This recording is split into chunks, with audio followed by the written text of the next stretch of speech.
आपण आज एक अंड्यापासून आणि चिप्सच्या पॅकेटपासून खूप मस्त अशी झटपटीत रेसिपी बनवणार आहोत।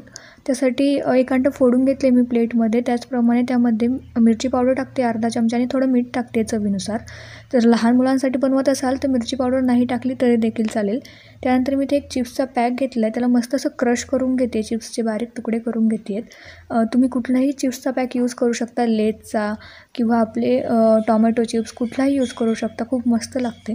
त्यानंतर हे मीठ मिरची आधी अंड्यामध्ये मिक्स करून घेते आणि त्यानंतर त्यामध्ये मी आपण क्रश केलेलं चिप्स टाकून देते, बघू शकता अशा पद्धतीने। आणि याला देखील मस्त मिक्स करून घ्यायचं आहे।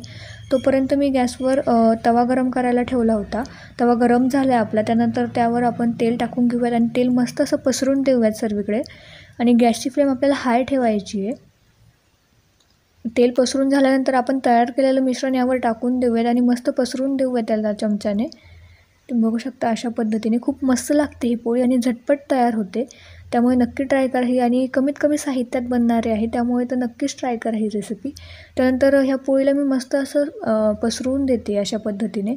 ही पसरून झाल्यानंतर आपल्याला याला अर्धा मिनिट याला मस्त असं भाजू द्यायचं ह्या पोळीला। अर्ध्या मिनिटमध्ये एका साईडने ती भाजली जाते। आणि तुम्हाला जर वाटत असेल की आणखी यावर चिप्सचा क्रश टाकावा तर तुम्ही आत्ता यावर क्रश टाकू शकता चिप्सचा, जर वाटत असेल तर।